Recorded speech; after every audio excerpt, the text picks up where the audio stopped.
Welcome to Hoyt's Bowhunting Whitetails.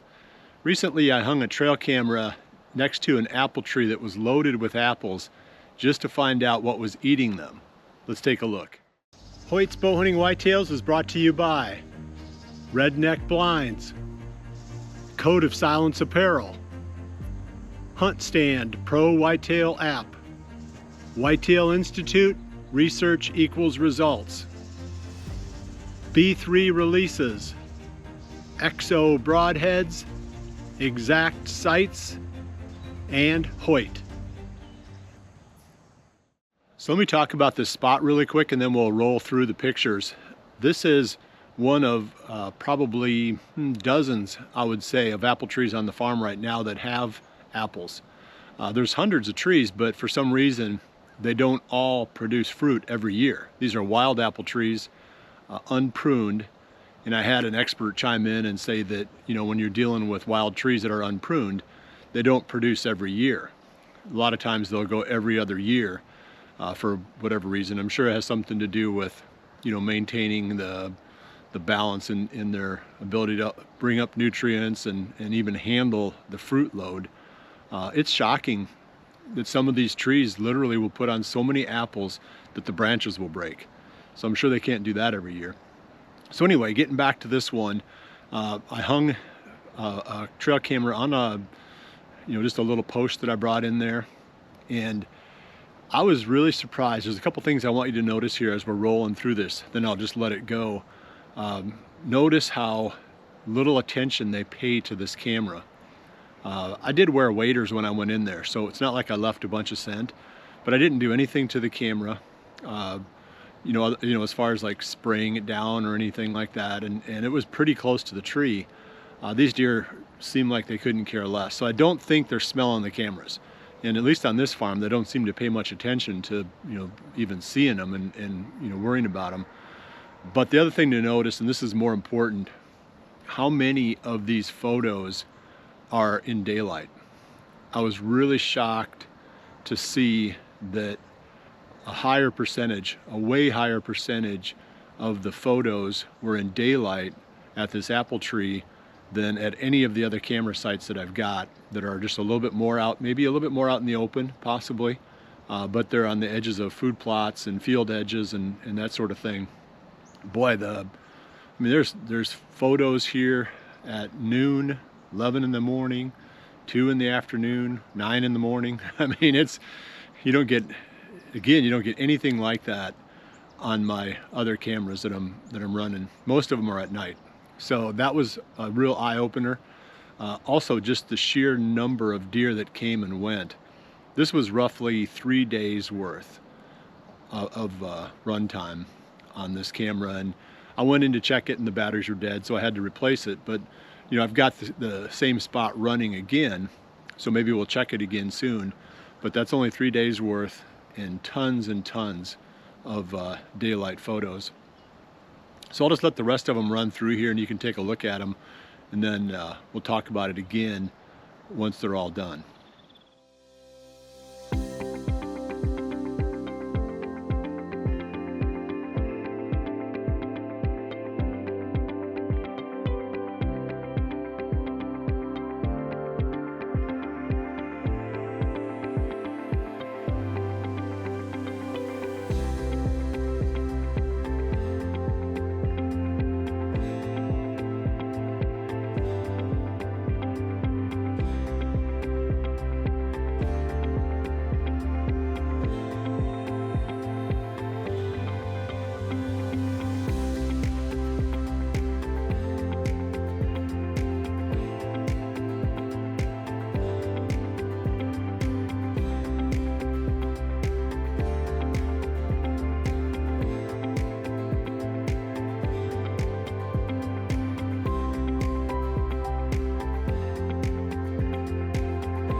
So I'm thinking that I need to start hunting these apple trees, obviously. Some of them drop early, some of them drop late. This is one that I would say is probably a late dropper. Some of the other trees on the farm have already pretty much dropped everything that they had. And so the deer maybe have a way of just moving through the farm and hitting the ones that are still holding apples and just starting to drop them. It's a tricky spot to hunt because the deer don't just come out of the timber.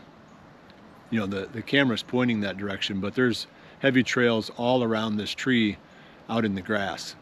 So I don't know that there's a safe wind to hunt this one. I'm gonna need to think about that a little bit more. But I've got a bunch of other apple trees too that I can probably find one someplace where there's a tree that's next to it that allows me to get a safe wind, without blowing out into the areas where the deer are coming from. So I'm probably going to put cameras on a couple more trees too. I think when it comes right down to it, if I'm going to find that Jordan buck back, I'll bet you I'm going to find him on an apple tree someplace. That's kind of what's been sticking in the back of my mind now. That's the big takeaway, I think, is that these apple trees are way more productive than I thought they were going to be. I knew the deer were picking away at them. I had no idea that they were hitting these trees during the middle of the day. That's pretty cool. For early season hunting, I don't have a setup that would be more effective than this from the sheer standpoint of seeing deer and probably shooting does. I do have a certain number that I need to shoot, so I can't really think of a better spot to do that. I just need to make sure that I'm not messing these spots up.